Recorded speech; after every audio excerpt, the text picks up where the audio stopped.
This is going to be a warning to you owners, and particularly new owners of these 1970 to 1975 Mercedes V8s. You're looking at a 1972 300 SEL 4.5. It has the electronic fuel-injected V8 of that era. Now, the problems I'm going to discuss are related specifically to the engine. And a lot of these cars during that period are becoming collectible, and people are picking these up to fix them. That includes the 280 SE 3.5 Coupe, the SEL 3.5, 4.5, 300 SEL, and now I'm seeing more and more people picking up these early 1972 350 SLs and these early 450 SL convertibles. It seems like we get an email every week. Hey, I just picked up this old 450 SL. You know, my grandpa had it, hasn't run in 5 years. You know, I'm having a hard time getting it run. We get emails now almost weekly concerning problems with these engines. It used to be all our emails were from people who had diesel engines, and they were trying to get them to run right or trying to restore them. I think that era's kind of moved. Now a lot of those old diesel owners, they figured everything out. And we have, I think, a whole new group of enthusiasts are picking up these early V8s. And the emails show that they're all having some real frustrations. Now, if you don't know already, this is called the D-Jetronic V8. That means it's Bosch D-Jetronic, that early electronic fuel injection. If these cars sit for a long time and haven't been driven, you can have all kinds of issues. So what I want to do in this video is explain some of the things you need to do when you pick up one of these, or if you've recently acquired one, before you start spending a lot of money throwing parts at it to try to get it to run right. So how do you know if you have a D-Jetronic V8 engine? It's pretty simple. If you're a little confused, all you have to do is remove the air cleaner and then look along here and look at where your fuel injectors are. You can see you have, 4 fuel injectors on this side, 4 on that side, but notice they have wire plugs coming into the fuel injector, and they have rubber hoses that are connected from the fuel rail to the injector. So if you see rubber hoses, you see wiring to the fuel injectors, you have Bosch D-Jetronic fuel injection. Now you have to be a little careful. Sometimes people change engines. They may put a later K-Jetronic engine in one of these older cars. So you do need to check, make sure the engine has not been changed. The later K-Jetronic engines had metal lines going to the fuel injectors, no wires. So that's how you tell the difference. I believe there are 3 very important tests you need to do on one of these old engines right off the bat. You need to determine the mechanical health of the engine. That means what's going on inside. Is it worn out? Is it repairable? So many times we hear people, they buy all this stuff for their car.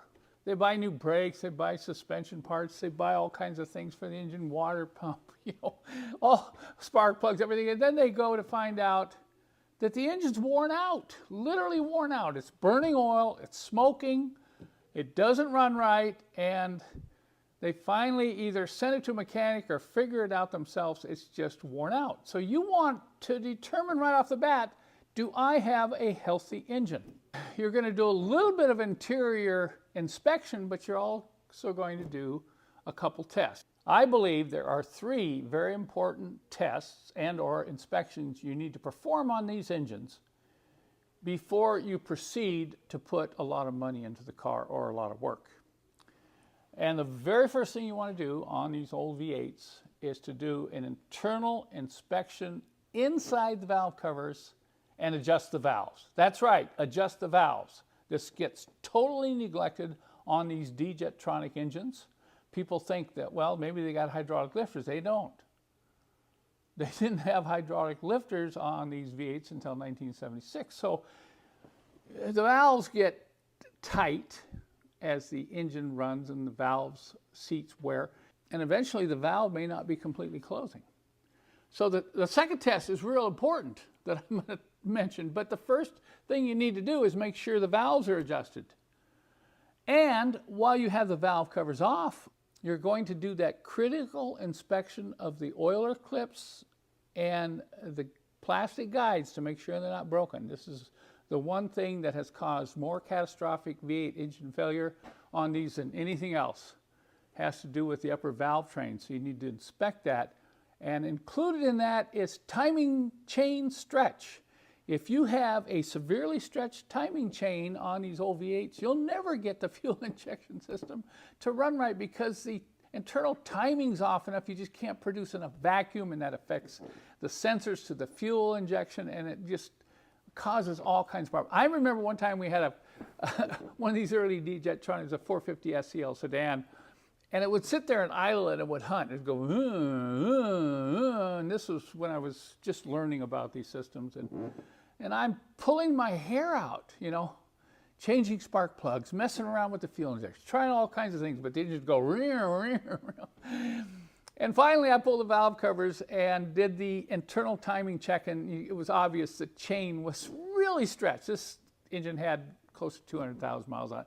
I changed the timing chain, that's all I did, and suddenly that engine ran beautifully, even though it was old and the injectors were old.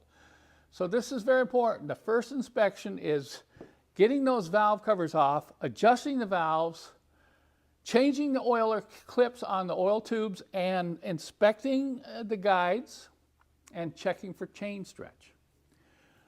Now, why am I saying that's so important as number one? Well, you already heard this is the number one reason for catastrophic engine failure. But number two test is to do a compression test. You don't do the compression test before you check valve clearances on these D-Jetronic V8s. Now, to adjust the valves, a little tricky, you know, there aren't very many good tools out there to do it, so we've come up with a toolkit, a special wrench that fits very tight on those ball sockets so you can actually get them to turn, and sometimes you can't get them to turn. You have to pull the rocker. This is a valve spring compressor to pull the rocker off and get a socket on those ball adjusters to get them loose, because sometimes they're just stuck. So if you're going to do a valve adjustment, you're going to need some special tools. That's not something you can do with normal wrenches. You're going to need, you know, valve cover gaskets. Here's the oiler clips. You'll need some instructions on how to check for chain stretch. And you get those valve covers back on, then you're going to do the compression test.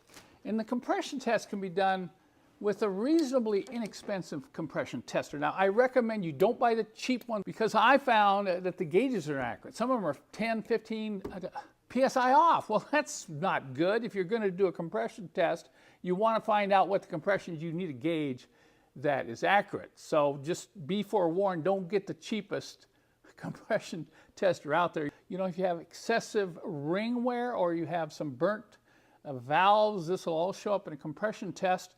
Of course, you're going to need a spark plug wrench. You're going to need a few other things. But doing a compression test. Now, if you can get the engine running and do the compression test hot, that's better off for these old engines. If the car's been sitting a long time, hasn't run in years, when you do a compression test, you may not get accurate readings because the oil has dried off around the rings. The rings may be a little bit, you know, stuck. So it's really important to try to get the engine running. You can do a compression test if the engine hasn't run, but just be aware if you see some problems, once you get the engine running, then redo the compression test after you've run the engine for a couple hours and do it with the engine warm. Do that compression test, check that off the box. Okay, compression's good, rings are good, pistons are good. You know, I don't have to worry about what's going on internally in those cylinder walls. If you have weak compression, you can spend all kinds of time on your fuel injection system. You're never going to get it run right because the vacuum's not going to be right. You know, the timing's going to be off. Don't spend a lot of effort on an engine that has weak compression indicating problems with worn out pistons or piston rings.